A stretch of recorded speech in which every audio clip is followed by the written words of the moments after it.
Alrighty. Good morning, everyone, and thank you for being a part of us today. This is another episode of the Leadership Standard, and we're very excited to have you on our midst today. Um, as always, we thank you for finding the time to come spend with us and analyze some few issues that we will be discussing today about what's going on in the politics uh, in Nigeria as well as the politics in Africa. And as I always say, that um, this is just my own opinion. You're free to, you know, come up with your own opinion, whichever way that you want to. I just say these things so that we all have, you know, so at least it's been said. You know, if you remember in my last broadcast, I had mentioned here that Wike is not going to be the president of Nigeria, at least not in this time, and not even in this life. Um, Neither is Peter Obi going to get the ticket. But let's keep saying it. And I'm not saying this in any way to, you know, bring their political career down. Good morning, Revolutionary Way. Welcome. But it's just the fact. I'm saying this because of the way Nigeria is structured. All right. And for those who follow the events that happened this weekend, you can almost see that the game is always the game.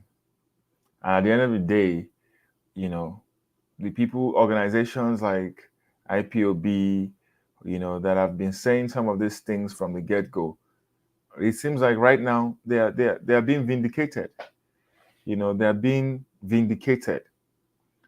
Serve Nigeria, come back in shame. Serve Nigeria, come back in shame. That is what it has always been, and that is what it seems like right now. Okorocha has come back in shame. All these other people that have served Nigeria, they're all coming back in shame. All right. It is not enough that Nigeria makes you wealthy and rich and you have all the money in the world. The question is, who are you benefiting? Who is it benefiting? It's not enough that you wake up in the morning and you have all the wealth in the world because you've stolen all this money. The question is, so what benefit is all of this for? Is it benefiting the common man, or is it just benefiting your personal pockets? Those are the kind of questions you need to ask yourself. Those are the kind of questions we need people to keep asking to the leaders, rather than just jumping around and serving them and calling them all types of names. Are they benefiting you? Are you receiving the benefits of democracy? Or is it just a one-time benefit? You just get it when they are doing the election cycle. You just get your own share of bag of rice and bag of onions, and that's your is that your share of is that your benefit for democracy? Is that your benefit of leadership? Is that what you are expected to have as a citizen of your country that you call Nigeria? You are expected to just have only bag of rice and 10,000 naira, and the ones that are up in the echelon of the corruption are receiving like $50,000 from the people that want to vote them. And now we are seeing a lot of people who gave people money. Then all of a sudden they're now calling, asking them to give them back the money that they gave them because they did not vote for them. Is this the kind of democracy that we are practicing? Is this the kind of democracy that's going to lead us to, to where we want to be as a nation called, in that people are calling Nigeria? Is this the kind of this? No, I'm asking, is this the kind of democracy that it will take you to the promised land in Nigeria? This is not the kind of democracy that people practice in other places.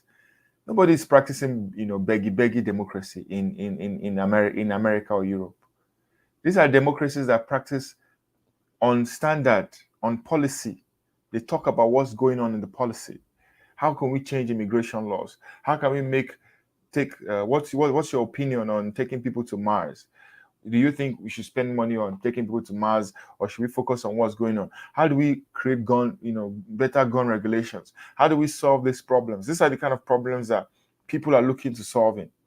And this is the kind of things that people use to sort up their own, their own plans, their own memorandum, their own, whatever it is that they want to use to go into office. These are the kind of the conversations that you have, healthy conversations that will build on the previous administration.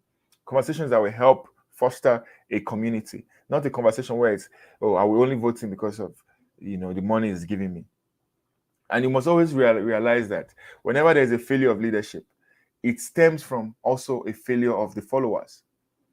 Because whenever before you can have the great leaders that you want, you need to ask yourself, are you even a great person to be led? We have seen time and time again that the people of Nigeria are not ready. They're not ready for the development that they are calling for.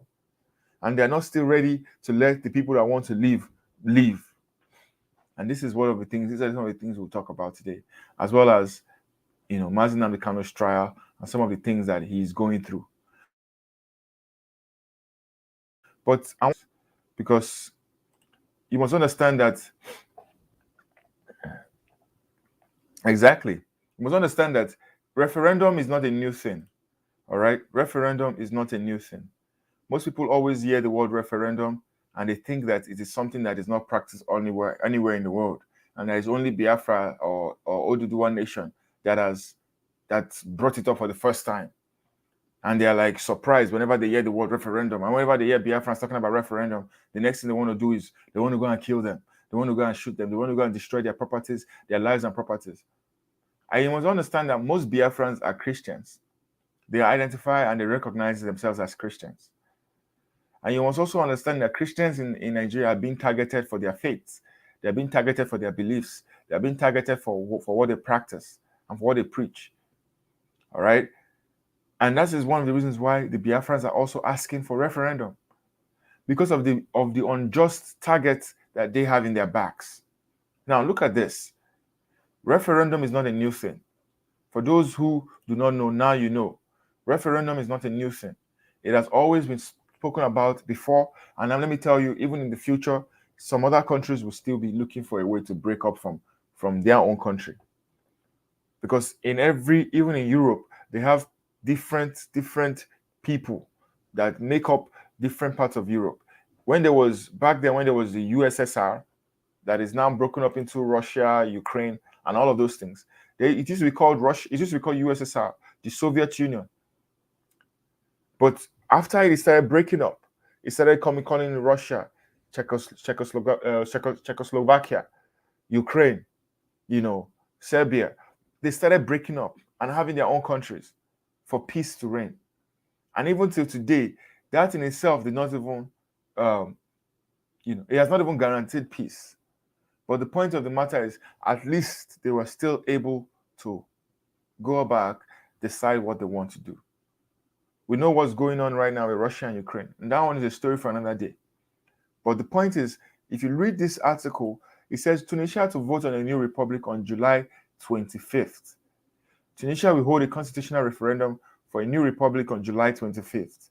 President Kais Saied announced, in defiance of critics who warn he wants to establish an autocracy. The vote will come up exactly a year after Saied sacked the government and suspended parliament, moves his rivals called a coup, but which he argues were necessary to resolve a crippling political deadlock. Saied has since held a widely boycotted public consultation on a new constitution. He has also appointed a body to suggest how responses from the consultation may be fed into the replacement for the constitution adopted after Tunisia's 2011 revolution, the birthplace of the Arab Spring. So, what is all of this saying? There is going to be a new government, a referendum, a new nation in Tunisia. The same things that Nigeria could not give the Biafran people, the same thing that Nigeria cannot give the Oduduwa people, the same thing Nigeria cannot give the people that are asking to break up. It's happening in other places, free and fair. It's happening in other places. So it's time for everyone to realize and start asking themselves questions. Like, how long will they continue to be in a slave backward nation like Nigeria that cannot even get ordinary primaries right? They have to bribe their way. They have to still keep killing people. They have to keep maiming people. That is what we have to ask ourselves. This is how we want to continue, where everybody is looking for what they will eat today. Nobody is ever looking for what the future holds for the other children. for the children that are coming after you. And as we are moving from one generation to another generation, we are seeing the same cycle repeat itself. The same cycle. The same cycle is going on. The same kind of politics that was played back in the days of Abacha, back in the days of Babangida, back in the day, is still the same kind of politics being played today. Politics of divide and rule. Politics of power grabbing. Politics of interest shifting. Everybody keeps shifting their interest. Nobody's ever asking what's the interest of the common man. Rather, they'll be talking about this is what is the interest of the party. This is what is the interest of the party. This is what is in the interest of this and of that. Nobody's asking what is the interest of the common man. Have you ever wondered how it is? And I'm telling you that nobody is safe from this. Even if you are living in the diaspora, you still have to go through the Nigerian system. And it's very exhausting. It is a very exhausting process. If you've ever had to deal with a Nigerian embassy in this country or in any country outside of Nigeria, it is a very exhausting process. And even in Nigeria, it is even very exhausting because everybody is begging. You go to the airport, people want to beg. They're begging you for food. They'll be begging you to give them money. Even after they've collected money, they will still keep you waiting to collect more money. They will lie that something is wrong just to keep you there for more time. Is this how we want to continue to grow as a people? No. This is not what we desire. This is not what we deserve. And I want to share another story again. so that you understand exactly the fact that the Christians in Nigeria, I said that already, that the Christians in Nigeria are being targeted. And now it's finally made world news. The Christian posted about how gunmen abduct 2 priests, 2 boys from Catholic Church in Nigeria. Pray for their safety and release. This is just one out of many stories. If this organization wants to talk about how many people that these gunmen have kidnapped, how many people that these gunmen have killed, it is more than just this story alone. It is more than just this story alone. Unidentified gunmen attacked a Catholic parish in northern Nigeria this week, abducted 2 priests, 2 unidentified boys, as kidnappings and attacks on Christians carry on unabated in the African country. In Nigeria, they don't even put African country. In Nigeria, this is what's going on in Nigeria. The priest identified as Father Stephen Okjapa and Father Oliver Okpara from the Catholic Diocese of Sokoto, and 2 young boys were abducted from St. Patrick Catholic Church in Gidan, Maikambo area of Katsina State, Kafor local government area, early Wednesday, the Vatican News reported. The whereabouts of the 4 seized during the raid are unknown. Father Chris Omotosho, the director of social communication from the Sokoto Diocese, said, kindly pray for their safety and release. Weapons are available to militants in Nigeria through war-torn Libya and in the country's northeast region. The terrorist groups Boko Haram and Islamic State West Africa province have killed thousands and displaced millions in recent years. In a report released last year, the Anambra-based International Society for Civil Liberties and Rule of Law, Inter-Society, estimated that about 10 million people have been uprooted in northern Nigeria, where extremist violence was most severe. From July 2009 to July 2021, these are the people that have power. These are the people that are holding power. They're not. But see how many people have died in just the north alone, northern Nigeria. About 10 million from just 2009 to 2021. 10 million people. 10 million people. That is like saying 1 million people are dying every year in the north. 1 million people are dying every year in the north. 1 million people are dying every year in the north. Think about it. And these are the same people that other people from the south, other people from the east are dying to make sure that they will get power. None of them are ready. None of them is ready to wake up and smell the coffee. None of them is ready to wake up and see the disaster that is looming. How can 1 million people be dying every single time? And the president of that country, the president of Nigeria, is from the north. No one is asking questions. But they automatically think that as soon as somebody from the south goes in there, that they will just wave a wand and things will get better. How? Your president is a general. The president of Nigeria is a general, a former general of the army. He's also from the north. He's also Muslim. He's also Hausa Fulani, and yet 10 million people died from the north. 10 million people. Not to even talk about how many people died or are dying from the east. Not to talk about how many people are dying from the east, from unknown gunmen, from all these state-sponsored killings. Nobody can tell you how many people are dying from there. And Nigeria is not a place where they keep data, where you can say, okay, I want to go find out how many people died from this place, and you can just log into a data place and you can find. Nobody knows how many. If you ask them now the names of these people that have died, most people, there's no documentation of all of these things, because the government is not interested in how many people are dying. The government doesn't care. All they care about is give me power, give me power, give me power, give me power, give me power, give me power. What has the power done? All the power that you have been getting in the past, how has that helped anybody? Nigeria is in a very critical time, and the way we keep acting in these few moments, in this few period of time, will determine. But as far as I'm concerned, right now there's going to be a lot of dissatisfaction from a lot of people after this election, because this election is the election where my generation is most aware of what's going on. A lot of young people that identify themselves still as Nigerians, they are fully aware of what's going on. And right in their faces, they are now seeing the wayo wayo, the mago mago, the trickery, the Maradona, the dribbling that's going on. And by the time they wake up, they will be force-fed. They will be force-fed into going to go pick one of the enemies of Nigeria to become a leader in this country. And by then, the next few years will be a trying time for anyone that considers himself a Nigerian. A very trying time.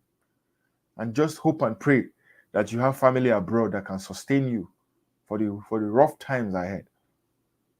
Because by the time this election season is over, even in the parties that they call themselves, whether APC or PDP, there will be so much betrayal. Now we've started seeing killings. Have we not started seeing killings of the people that identify themselves as APC members? They are killing themselves. People that identify themselves as PDP members, killing themselves. A failure of leadership. A failure of leadership. 10 million people died. 10 million people have been abducted. 10 million people have been killed in just the north alone. But yet, these people are still killing themselves. Calling the guy, hey, hailing and wailing. How can you be hailing somebody and at the same time you are wailing? You hail him, but you are still wailing. When you should be asking that you cannot continue like this, you should be demanding for a just society, but rather you are here still collecting money, free money from the government, so that they can give you money, and you think that is the money that will satisfy your generation. The money that you are collecting from each of these people that are stealing from you and killing you will never be enough to satisfy your generation. It will only be a disaster to you at the end of the day. It will only destroy you at the end of the day. Yes, there will be a lot of political killings this period. A lot of political killings. And you all know the people that they will blame. Nigerians only like blaming the victims. They will never blame the people that are doing it. They will blame the victims. They will still victim blame the people that are protecting and trying to save their lives. They will victim blame them.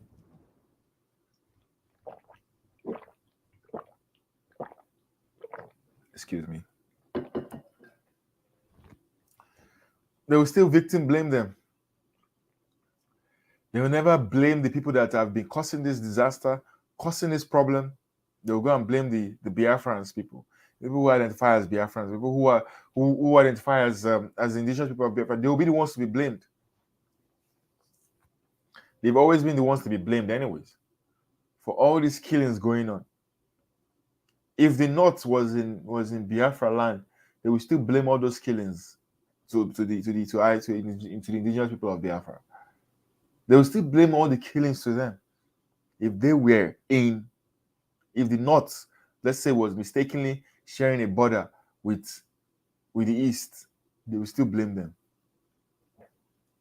So everyone needs to wake up and just remind yourself to be very cautious this couple of weeks, because both the citizens will be used as sacrifice. The politicians that consider themselves, that are known as the Biafran politicians, the Southeast politicians, they will still be used as sacrifice to appease the North.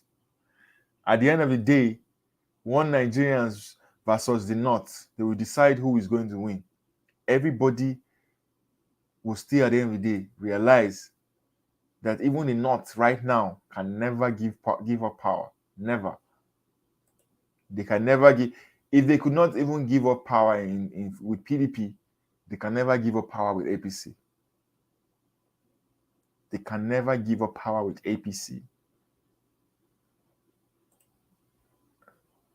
So, as we are waking up, and as we are going out in our day, and as we are praying, and as we are asking God for direction, and you're asking God for wisdom to go about your day, also ask God for protection. Ask God for protection from the people that are out there to kill, steal, and to destroy you. They're always out there. When I was growing up as a kid, my parents would always tell me that people will never throw stones at a tree that is producing no fruit.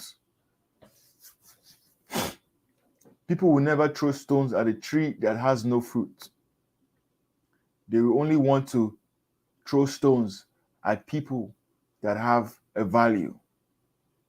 So if you are facing attack, whether as a Christian or whether as an Igbo person, you must understand that the reason why you are facing this attack is because of the value that you are bringing.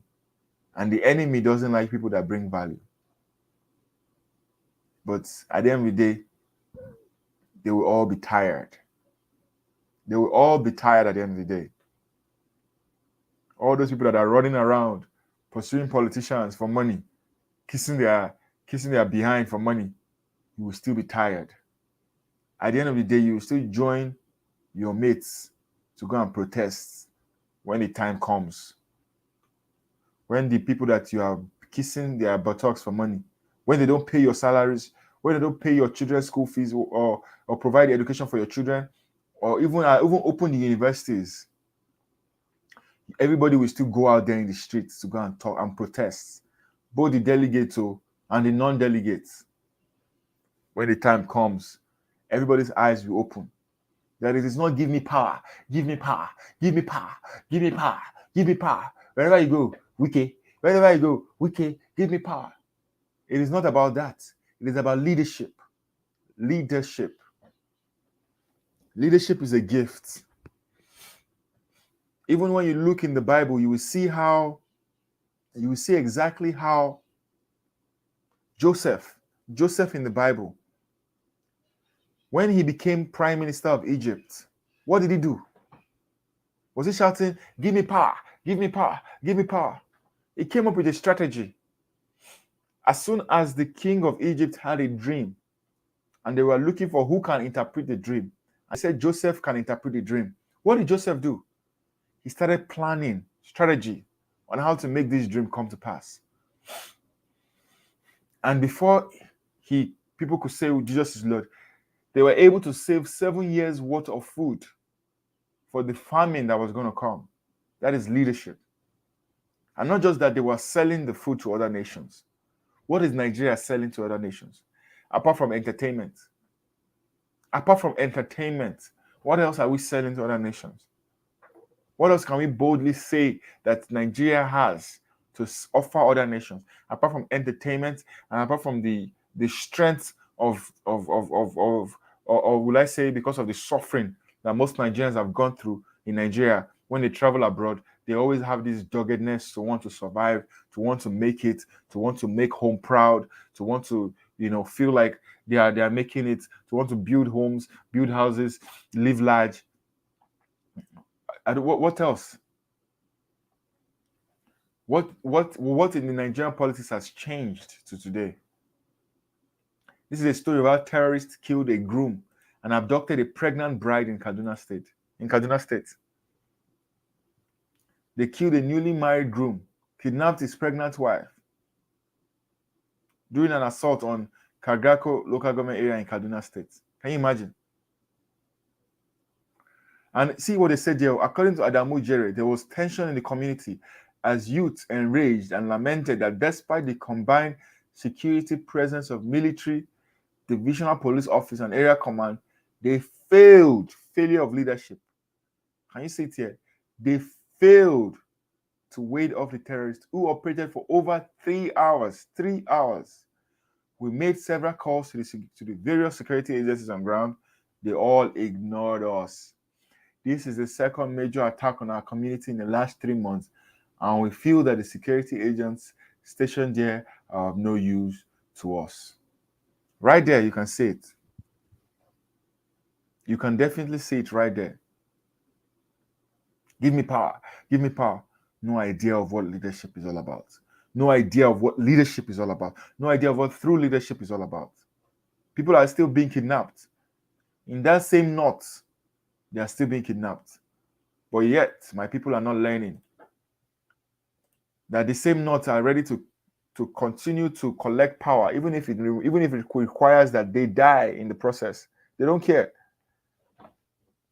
They don't care.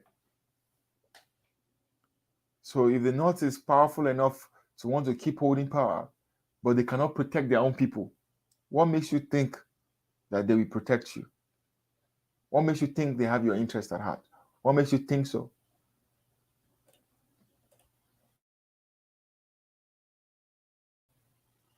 Because they don't have your interest at heart. This is a story. Terrorists kill 3 PDP party delegates ahead of Niger governor. 3 PDP party delegates were killed by terrorists. 3. At least 3 delegates for the governorship primaries of the PDP from the Mariga local government area of Nigeria have been reportedly killed by terrorists.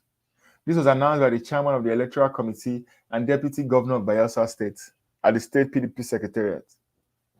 Daily Trust reports that the delegates were killed on Wednesday while returning to Mariga after the party postponed the primaries due to a protest by some of the aspirants who expressed distrust with the delegates list. Distrust. You can imagine 3 people killed. Those who lost their lives in the incident were substituted to complete the number of delegates from the local government. Hence, one of the delegates, Shehu Haruna, told Daily Trust that the incident happened between Mariga and Tegina, and 4 people lost their lives. 3 people, 4 people, it doesn't matter. Nigeria is going down the drain. Down the solid drain. These killings that you are seeing, it is just entering gear 1. It's just entering gear 1. By the time it enters gear 2, we're going to start seeing more. You know, as Sabinus we do. You're going to start seeing more calculated of it. Because the government of Nigeria is not ready to change anything. They are just only there to what? To take their own share of the loot. And by the time people understand what's going on, they will see that they are all being used as what? As a scapegoats. Each delegate of opposition party, PDP, gets over 50,000 bribe. $50,000 bribe as Atiku Wike others compete in a corruption-ridden presidential primary. $50,000 bribe. $50,000 bribe. Can you imagine that? These are the followers. These are not the leaders. These are followers that are part of the corruption. None of them there could have said, no, I'm going to take this money. We're going to report these people to EFCC. Lie. All of them will rush it like hawks and run with it. We live in a society that has no morals, no integrity, no value system, just absolute corruption, left, right, and center. And we personally, we have to ask ourselves, how long are we going to continue like this? How long are we going to continue like this? How long? How much energy do you have to continue like this? Do you have the energy? We both know that it takes a lot of energy to want to believe that Nigeria is going to work. It takes a lot of energy. Rather than spending that energy trying to figure out how to make Nigeria work and how to beg people that live abroad for money, why don't you figure out exactly what we all can do and how we can come together collectively and require that we don't want any more parts in this relationship because it's not benefiting any one of us. I'm going to end this story. I'm going to end today's episode. I'm going to end today's episode on Mazi Nnamdi Kanu's trial. Mazi Nnamdi Kanu, as you know, has a lawsuit against, Nigeria as well as other places that were responsible for his kidnapping. And one of the lawyers that are handling, his case in the UK is the Bidmans LLP of UK. And they made a report recently that Nnamdi Kanu's family began a legal challenge to the Foreign Commonwealth and Development Office, abdication of his responsibility to acknowledge and respond to his extraordinary rendition. Bidmans LLP has sent a pre-action letter on behalf of the Kanu family to the Foreign Secretary, Honorable Liz Truss MP, challenging our failures to acknowledge that Nnamdi Kanu, a British citizen, has been subjected to extraordinary rendition and to lawfully determine what further steps the UK government should be taking to assist him given this violation of his human rights. The case raises important points of principle, not only in relation to extraordinary rendition, but on the legal duties the UK has when its citizens' human rights are abused abroad. Mr. Kanu was forcibly taken from Kenya to Nigeria in June 2021 and has been held in solitary confinement ever since in a Nigerian Security Services detention facility. The Nigerian government has described this as an interception and has not provided any evidence of formal extradition proceedings. British High Commission officials have been permitted to visit Mr. Kanu on just 2 occasions. Bidmans contend there is compelling evidence that Mr. Kanu, the leader of the indigenous people of Biafra, was subject to extraordinary rendition from Kenya to Nigeria in June 2021, and to date, neither country has put forward any credible evidence to suggest otherwise. So, what all of this is just simply that they are aware of what's going on. And I'm happy that this law firm is a reputable law firm in the UK. And they are the ones that will be filing a pre-action letter. Actually, they first of all sent a pre-action letter to the Foreign Secretary. And not just that, they're also taking further steps to file an action in the UK courts to require to ask questions on why the British Commission has not done anything and why the Nigerian government has not provided any formal, evidence as to how Mazi Nnamdi Kanu found himself in Nigeria. That is exactly what's going on. What's going on now is they want to take further legal steps to ensure not just Mazi Nnamdi Kanu's release, but also to ensure, that someone pays the punishment for this. Because this will not be swept under the carpet, like the proverbial carpet. This will not be swept under the carpet. People have to ask questions, and people's questions will need answer. There are questions. How did he get there? Who took him there? Why was he sent the way he was sent? And these questions have to be answered. And they went further to say that the English courts have considered the question of the UK's obligation to British citizens who have been extraordinarily rendered in the case of Abbasi versus Secretary of State. There, the Court of Appeal stressed that in order to properly consider whether to make diplomatic representations or take more serious action to protect a British citizen's interest, the Foreign Secretary must start by reaching a clear view on whether his citizens have suffered a denial of justice. So, the Foreign Secretary must talk about all of this, and they will be the ones to to take over the matter. I know, as I said initially, that Mazi Nnamdi Kanu is fighting this battle the best way possible. He's fighting this battle with the court system. The court system. Whether it's in Kenya, whether it's in the UK, whether it's in Nigeria, one of these must enter. One of these must click.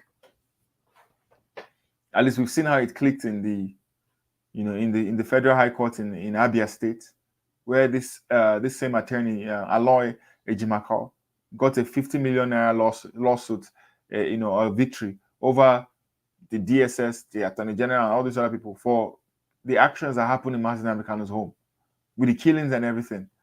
So there's a lot of progress going on, and we will keep pushing, and we'll keep requesting, and we'll keep demanding for the release of Mazi Nnamdi Kanu, and not just for his release, but also for a total freedom from all these court cases going about, trying to delay him, trying to stop him, as well as trying to stop other people that have been unjustly incarcerated. As I say in this show, we're all here for human rights. We're all here for human rights. At the end of the day, we're going to see who's the real terrorist in all of this. At the end of the day, we're going to find out who the real terrorist is. At the end of the day. Because people that are being killed in the north, where there's military and police,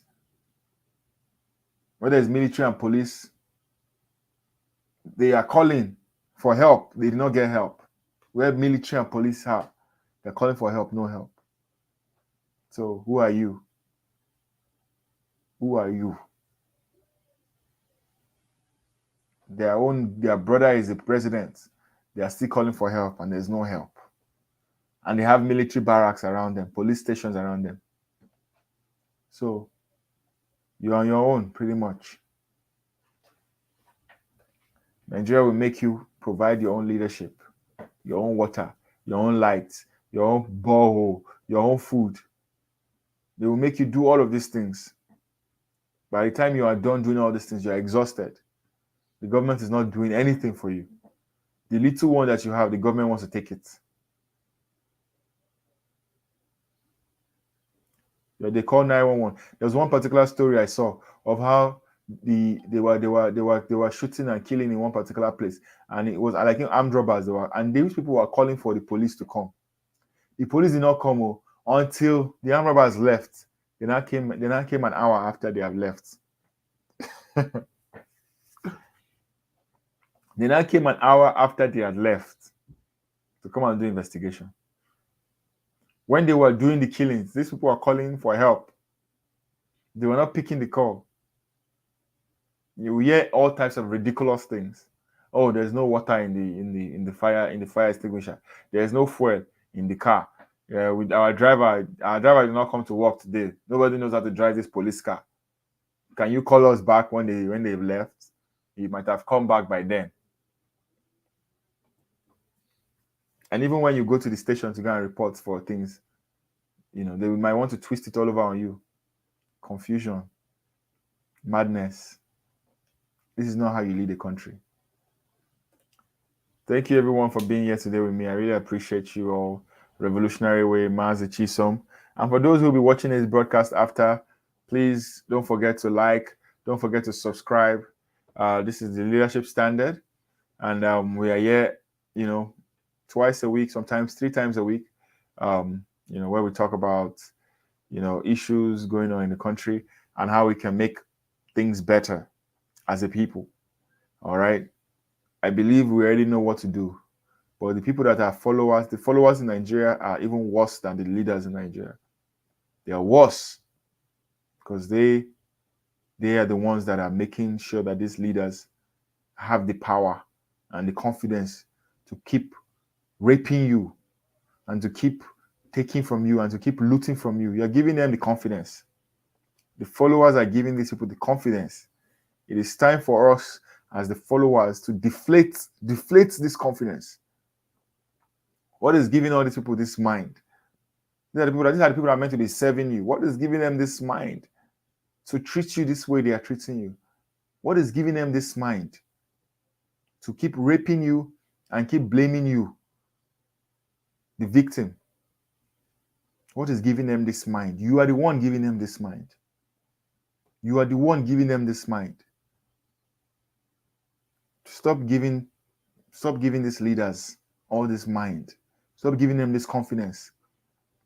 We have to stop giving them this confidence. We have to be able to approach them with facts and figures and tell them in their faces that what they are doing is wrong and damn any consequences. Because at the end of the day, it is obvious that if we continue like this, the situation will be very dire. So thank you all for watching. Enjoy your Sunday. Thank you everyone for who tuned in today. I love you all. Stay well and God bless you. Peace out.